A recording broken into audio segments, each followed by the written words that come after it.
Radio Mystery Theater presents...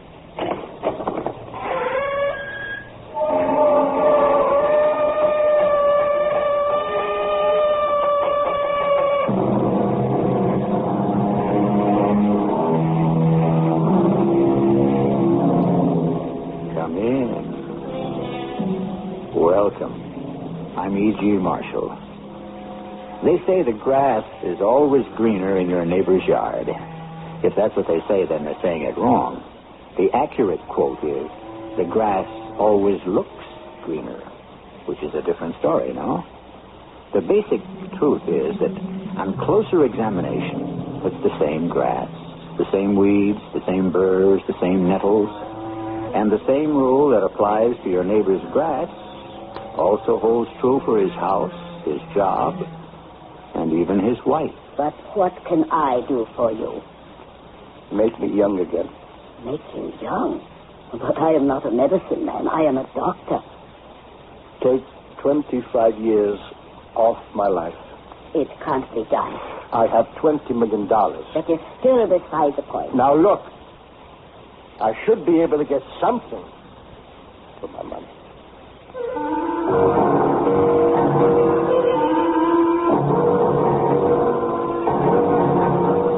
Our mystery drama, Journey to Jerusalem, was written especially for the Mystery Theater by Sam Dan and stars Vincent Gardenia. I'll be back shortly with Act One.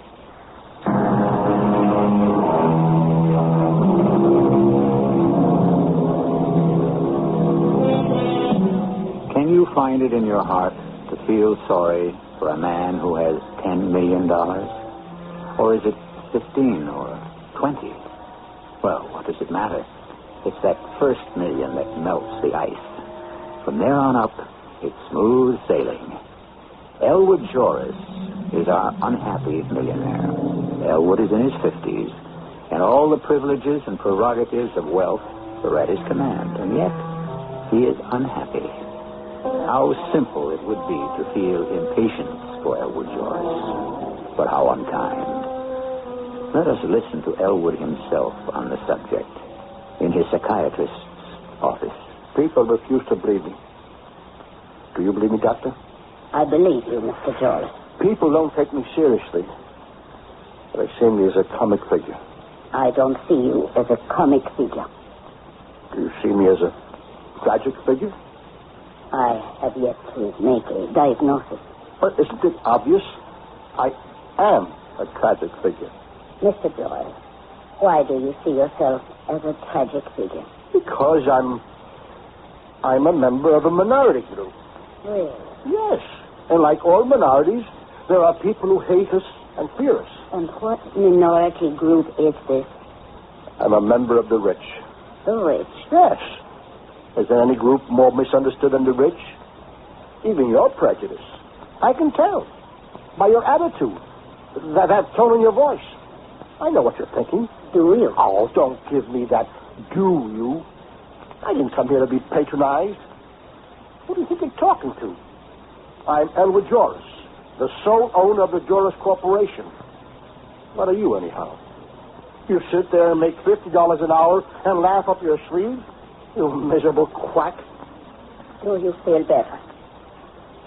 What do you mean, do I feel better? Do you need these outbursts to relieve the tension? I've been cheated. Cheated? How? It's a lie. This whole thing. The bill of goods. Early to bed, early to rise, makes a man healthy, wealthy, and wise. Wealthy? Okay. But healthy, wise, and happy, that's a lie. I'm not happy. And what do you think you need to make you happy? I don't have a family. Do you want one? Yes.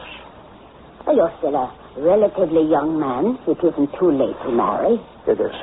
How can you say that? Millions of women would be eager to marry Elwood Joris. Sure. Millions of women would be eager to marry Elwood Joris, the millionaire. But who would want to marry me? But you are Elwood Joris. Would anyone want to marry me if I didn't have a dime? I could have the most beautiful woman in the world. All the smartest. All the most talented. I could have movie stars, society girls, anybody. I agree. And with such a selection available. But I would never know if the girl wanted me or my money. I have no friends either. I never had any friends. I find that hard to believe. Why?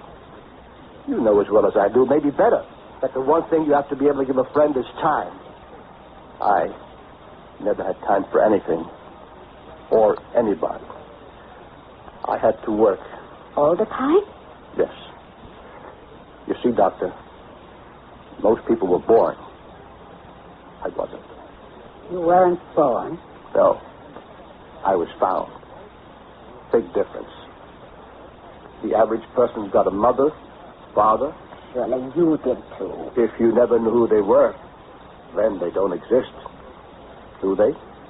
If they never raised you, never gave you anything, never protected you, then you never had them. Right? Continue. I was found on the steps of a police station. A day-old baby wrapped in a blanket. My name is Elwood Joris. You know why? Because the police station was on the corner of Elwood Avenue and Joris Place. You must admit you've come a long way. The orphanages and the foster homes, they begrudged me every bite of food, every stitch of clothes. You had a hard life, but you did overcome. I never wanted to be cold or hungry again. So I worked day and night. I worked while other people slept or rested or having a good time. You have enough money. Why don't you stop? I don't know how to talk to people. Oh, I can in the office. I know how to order people. I'm a fireball. But talk? I can't talk. Why not? Because I don't have anything to talk about. I mean, I can tell you about filters. All kinds of filters. But, Mr. Jones, there are things that just come naturally. The only thing that comes naturally to me are filters. Books? I never read any. I never had time. Sports? I was never interested. If your money makes you so miserable, why don't you get rid of it? Then I'd be poor and miserable. Doctor, I don't know what I expected from you, but it doesn't look as if you're going to help me. Nobody can. Melancholia. I looked it up. And that's one of the things it's called. It's something that just gets to you. And it gets to a lot of people. Maybe that's what the music they call the blues is all about. I wouldn't know. Melancholia. A kind of sadness. More than sadness. Regret. And then something happened. Just out of nowhere. Yes? Joris, a lady wants to see you. Who is she? Madam Solanus. Does she have an appointment? Oh, no, sir. Then I can't see her. She says you must see her. What's it about? Just a moment, sir. I'll ask her. Miss Haskins. Miss Haskins, are you there? Mr. Joris, she says it's about justice. What kind of nonsense is this? Well, sir, she says... Never mind what she says. Listen to what I say. I was under the impression that I had a private secretary who knew how to protect against kooks and cranks. But if I don't... I'm sorry, Mr. Joris, but she got into the building somehow. have one of the guards throw her out. And let that be the end of her.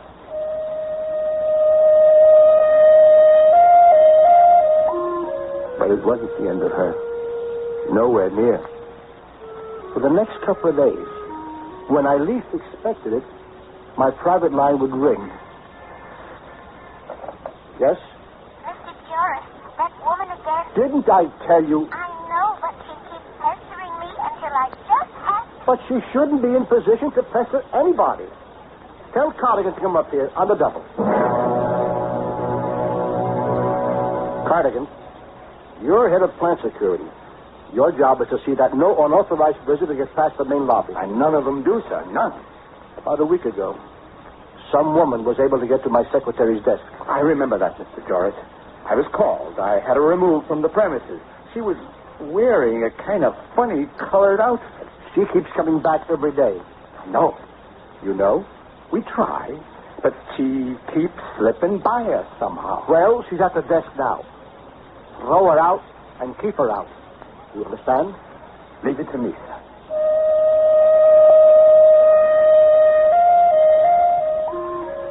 I thought that was the end of it, because for the next few days she didn't show up.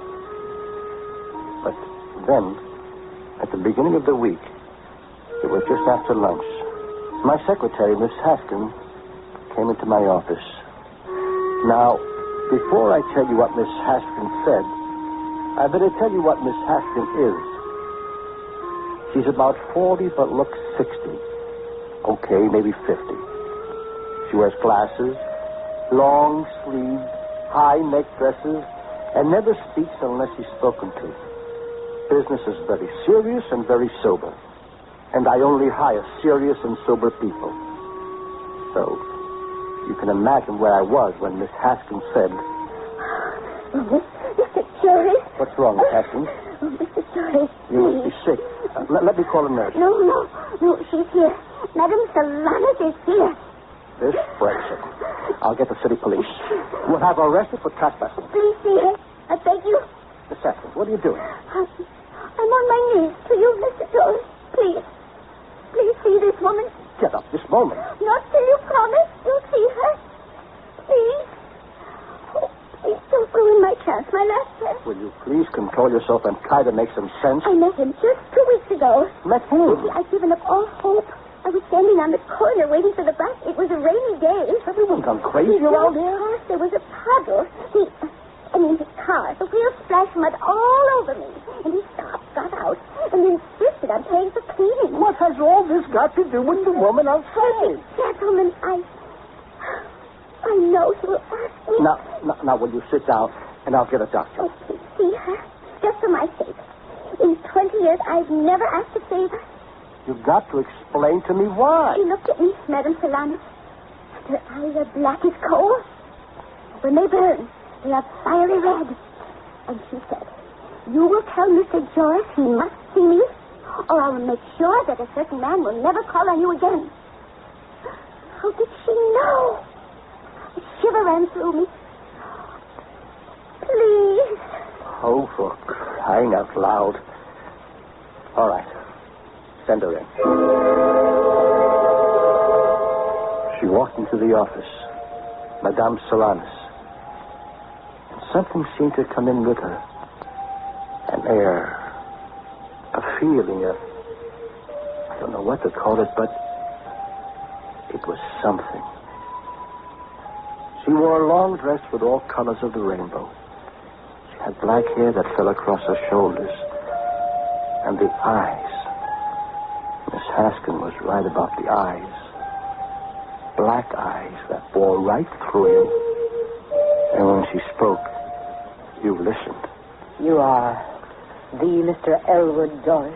Yes. What can I do for you? You can give me justice. Justice? If you need justice, you can only get in the court of law. What can I... Court, government, these are all for fools. You and I, we are people of power.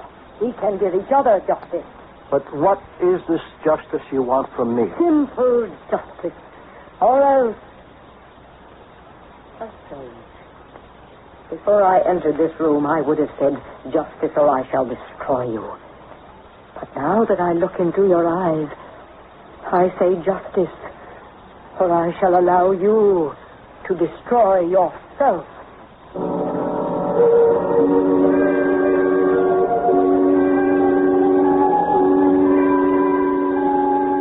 You sit there. You've been minding your own business, such as it is, when a weird-looking, weird-sounding woman says, give me justice, or I shall let you destroy yourself. Should you call the police and have her thrown out? But you've been doing that for the past week, and somehow she always comes back. I shall also come back with Act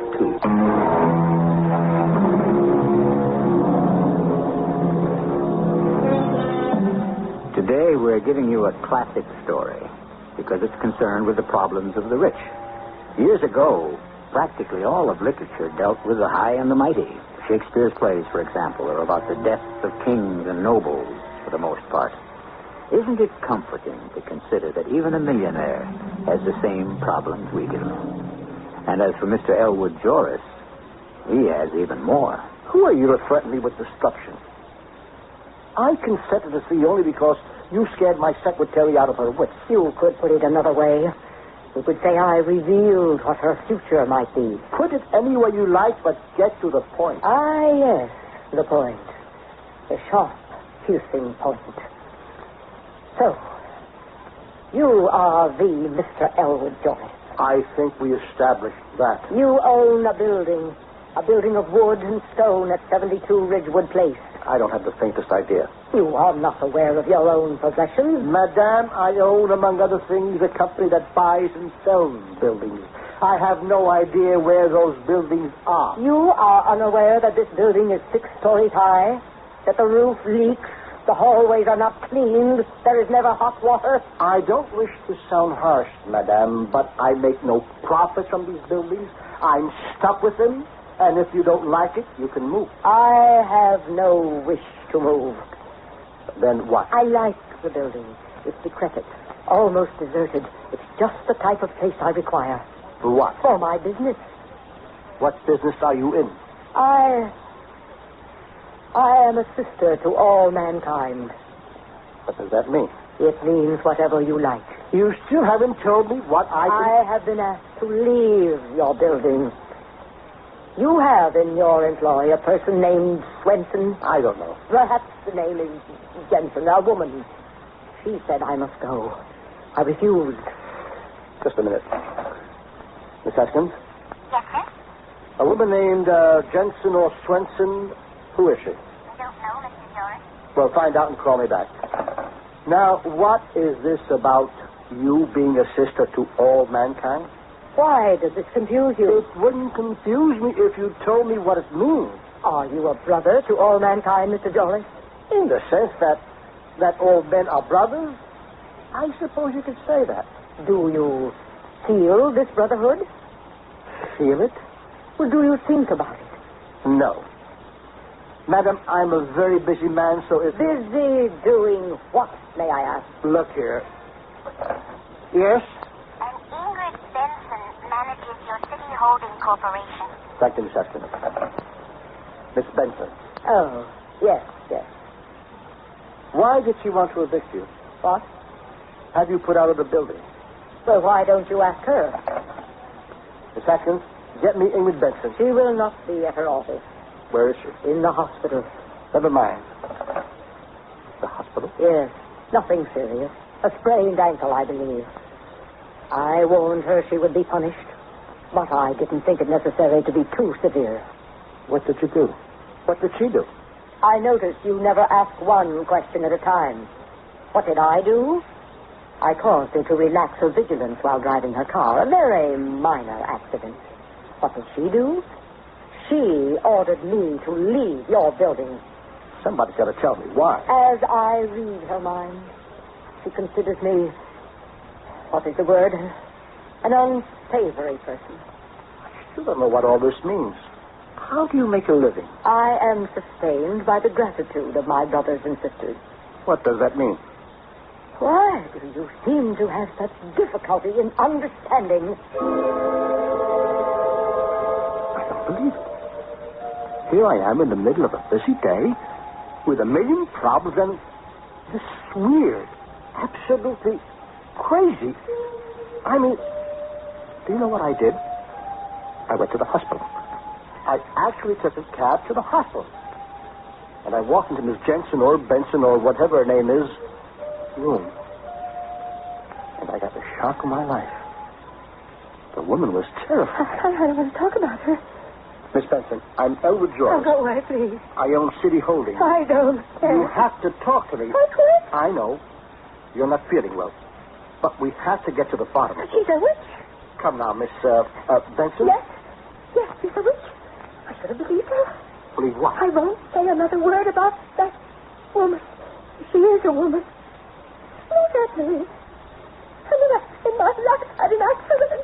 Yes? I wasn't careless. The dealer of my car refused to obey me. If you say so, Miss Benson. Don't believe a word I'm saying. The wheels refused to obey me. I turned, and the car started going off the road and smashing into the tree. Yes? I don't die, Mr. Joyce. She said she'd have me punished and did it. Oh, I will not sign the eviction notice. You'll have to fire me. Just tell me why. Why evict her? It's all we can do to get tenants for the building as it is. Tom Turner asked me to. Tom Turner? From the Department of Buildings and Structures. Why is she undesirable? What is she doing in the building? Tom Turner said she's running confidence rackets and some kind of bunco games. What kind? Mr. Doris, I can't run your buildings unless I play ball, unless I cooperate with the city government. Miss Benson, you shouldn't get excited. Oh, it's all very well for you to say nobody stopped it. You were almost killed. You were injured, of course, in the line of duty, and the company will pay for it. The company will pay for my pain? For my nerves? You calm. Control. Anybody. Yes, Miss Benson. Look at me now. And the rest. Seeing her eyes. Her cold black eyes. Turning to fire. And I hear her voice. I will punish you for the pain you have given me for the insult. I ask only to be your sister. If you drive me away, I shall punish you.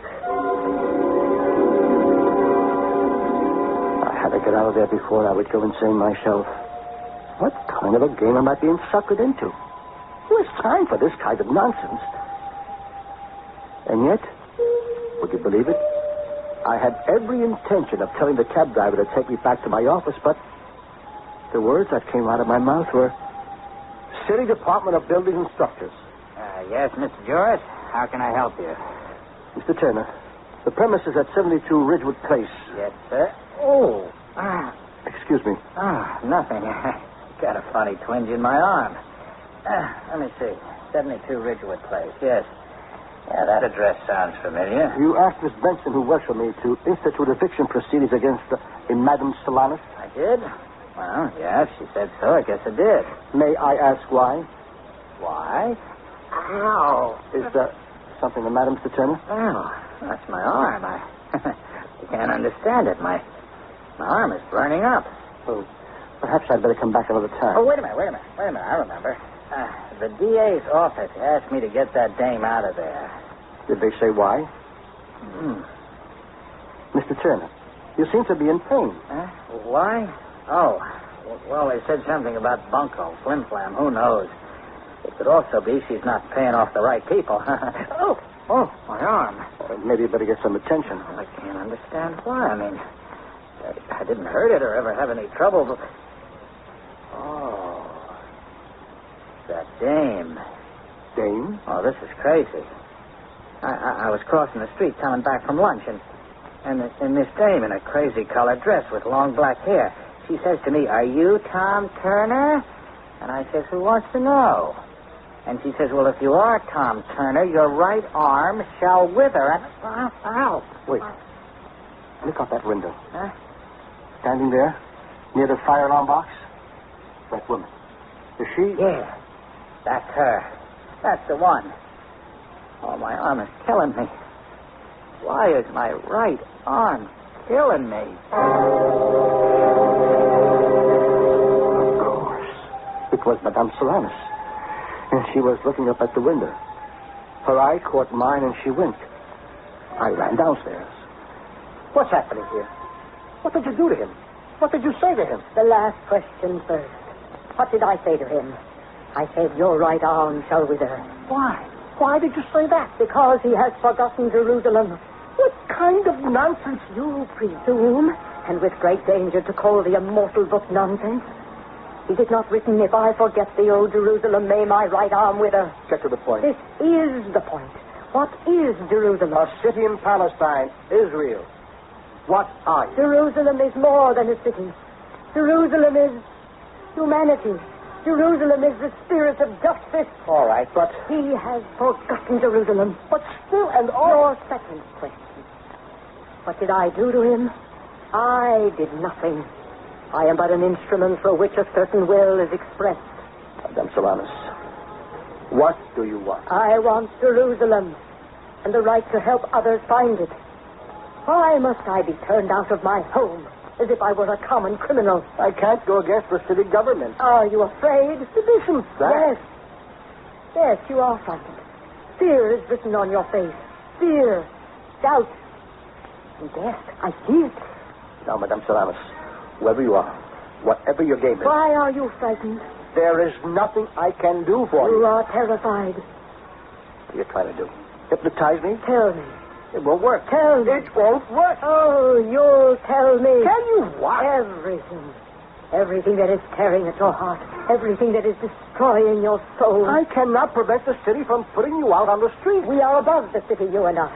We are two people who have a rendezvous in Jerusalem. You will tell me what is the sickness that is killing you slowly each day. No. No, do not turn away your face. Tell me. Look, why don't I give you some money? Money. So you can relocate yourself in another and even better place. Tell me. What is the serpent that gnaws at your vitals? We shall slay him together. Let me help you. Let me help you.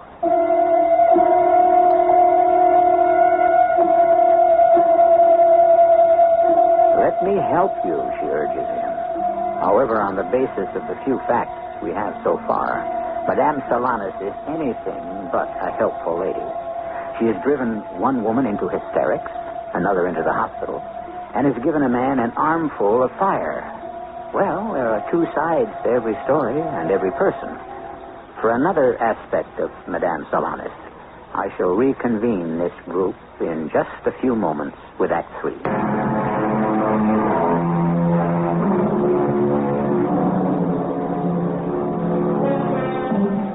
It happens. Why? How? Who can say? But suddenly, like a thunderbolt, all the pent-up feelings, all the repressed emotions break loose. People whose great pride is in their stalwart self-control will, without warning, pour out their life story, reveal their innermost secrets to a complete strength. Look, if we really knew what makes people tick, we wouldn't have to do this for a living, would we? Anyhow, Mr. Elwood Joris is standing on a street corner talking to a lady with coal-black eyes and raven-black hair.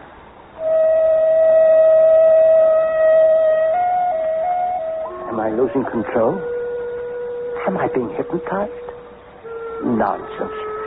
I have too much willpower. It can't be that. Yet, somehow this lady, this Madame Solanus can help me. No, not help.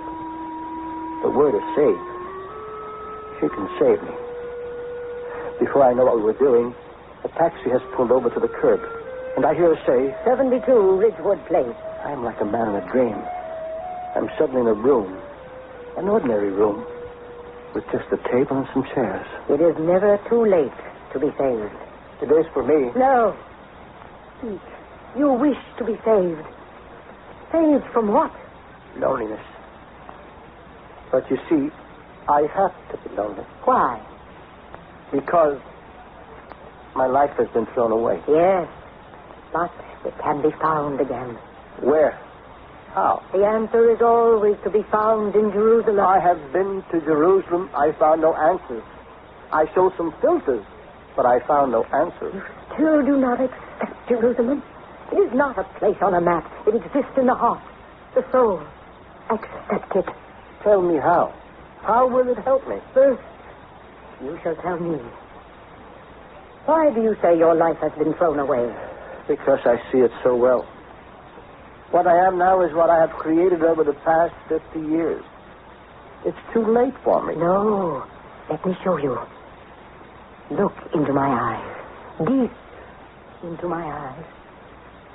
Tell me what it is that you want. I want to be born again. A man may be born again. What you ask for is not unreasonable. In that case, I'll make it easy. Just let me be about 25. Starting out all over again. Let me see my life in another direction. The direction toward Jerusalem. Call it whatever you want. Let me have time for people, friends. Let me find a girl while both of us are still young. Yes. You can become young again. Oh, no. Too much time has gone by. Why do you fight me? Look into my eyes. Believe me. Believe. It only remains for us to find you a young body. You're serious, aren't you? Yes. But what kind of surgery must be involved? None at all. The essence that is you goes into another body. And the essence that was that other person goes into yours, the brain. Listen. Listen to this music. Do you hear it? Yes. What is music? Is music the song? The instrument? Or the player? It's the brain. Your brain, which brings all three together. There's nothing in the world like your brain. No other brain exactly like it. And when we can persuade another brain to think your way, to talk your way, then you become that person. But let us find him. Let us find a young man of, say, 25, who is willing to change with you. Change with me? Become who and what I am? I believe this is what we are talking about. That's impossible. Why should someone 25 want to become a man of 55? Why would he want to trade his young body for mine? Because he has no use for it. How could he not have use for a young, strong, vigorous body? Did you have any use for yours? We will find someone. Find someone? Someone who is the way you used to be. Someone whose only desire is to amass a fortune. Who's willing to spend 25 years to do it, just as you were. But why should he struggle for 25 years? Let him have it now. Let him be 25 years older now. But how? How can such a person be found? I placed myself completely in the hands of Madame Solanus, and we advertised for ambitious, conscientious young men willing to make sacrifices and work hard, but for great and guaranteed rewards. My office was swamped with applicants, but no one seemed quite right. Some were ambitious enough, but not young enough. Others were young enough, but we were getting nowhere till one morning, a tall, dark-haired, dark-eyed, serious-looking young man appeared. He looked very much the way I did at that age. And suddenly, I felt this is the one. Requesting for a routine, I knew we had struck pure gold. According to your application, Mr. Jones, you hold two jobs? Yes, sir. I work for a brokerage firm from 9 to 4, and I work in the accounting department of a bank from 5 p.m. to midnight. May I ask why you work such long hours? I want the money, sir. Man is nothing in this world without money. You're not married, I see. No, sir. Are you engaged? No. I really don't have time for frivolous activities. What do you do for recreation? Recreation? Do you ever relax? Oh, of course. I get to bed by 12:30, so I'm sure of 7 hours sleep. Have a sensible diet. Keep myself in good shape because I need my strength for my work. And don't you have friends with whom you... Oh, I have no time for that. What do you see for yourself 25 years from now? I see myself as a man like you, sitting behind a desk like yours, worth millions. The distance between you and me right now is some 5 feet of space. Do you know how much effort, how many long, hard years must be devoted to traveling that distance? Yes, sir. Suppose, by miracle, those 25 years of struggle will pass before you knew it. Suppose you were to wake up suddenly and be rich and powerful. Would you want to be 57 years old right now? I'm not sure I understand. To be wealthy and powerful. This is your dream? Would you like to wake up one morning and have it all now? Yes. Would you like to be me? Why? Well, I would like to be like you, sir. That's not what I asked. I asked, would you like to be me? Not in 25 years, but now. He stared at me. Then at the office, at the furniture, But I knew what was in his mind. All this wealth, all this power, suddenly his. Mr. Joris, I know you are not a frivolous person. You make an offer, and I must assume it's in good faith. Provided, of course, that such a deal can be consummated. I accept, but how could it be arranged? I don't know how it was done. We just sat there, the three of us. Madame Solanus, Mr. Jones, and I. She stared at each of us in turn. After a while, I grew nervous, then angry. And suddenly I felt stabbing shocks in my brain. And then, there was nothing. I had fallen asleep or fainted. When I recovered my senses, I was in Madame's room. Look at yourself. Here, let me hold a mirror to your face. Look. It isn't me. No. Who is it then? It's that Mr. Jones. No, it's you. It can't be. Why do I feel so... Yes, you feel strange. Your blood pumps faster. Your heart beats faster. Your lungs breathe deeper. This is youth, my friend. The youth you want. The strength you need to travel to Jerusalem. I feel 25 years younger. What happened? You became Mr. Jones. What am I doing here? I should be at the office. Which office? Think. The broker's office. I'll get docked. Quit, and search for Jerusalem. I remember now. I left the office for lunch. And who are you? Find yourself a nice, honest, sincere girl. Who has time for girls? What am I doing here? Elwood, we made this change so that you... Who's Elwood? Who are you? I hope to be a friend in need. No. You're the devil. I could also be an angel. It doesn't matter. How did I get here? What is your brain telling you? My brain? Your brain. What are the messages in your brain? Need the money. Money. Miss Drake. Pretty. Flighty. Can't go bowling. Cost $5. With Drake. Distraction. Gordon's job. Next in line for job. Make $1 million before I'm 30. Make $1 million. Make $1 million. Make $1 million. Well? Well, what? I thought you were going to change me. I did change you. But those voices in my head, those are the same voices I always heard. All you did was put me back 25 years. Oh, really? I'm still the same person I was. I'm headed in the same direction. I'll go through the same frantic, miserable struggle. For what? To end up just where I was? You can change direction. Head for Jerusalem. Don't give me that nonsense. I'm a practical man of business.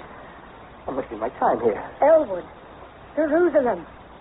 Go toward Jerusalem. I can't change. The voices in my head. I still hear the same voices. The same voices. The voices. The voices in the brain. Our own very private voices. Are they never to be denied? Can we change? And if we could, truthfully, wouldn't we do it the same way all over again? After all, we do agree that history repeats itself. I shall be back shortly.